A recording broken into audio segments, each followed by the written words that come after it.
Timber market गंजीमाळ Jai Bhim तरुण मंडळ ते राजाराम चौक परिसरात सुभाषनगर जवाहरनगर परिसरातली 18 ते 25 वयोगटातील मुलं 8 गाड्या घेऊन तिब्बल सीट जवळजवळ 25 ते 30 पोरांनी या परिसरात काही कारण नसताना सर्वसामान्यांच्या गाड्या फोडून धुडगूस घालण्याचा प्रयत्न केला।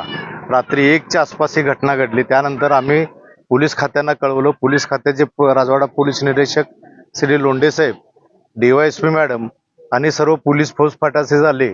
त्यांनी रात्री परिस्थिती पाहिली। परिस्थिती पाहिल्यानंतर आम्हीही त्यांना त्या बाबतीत सगळ्या सूचना दिल्या।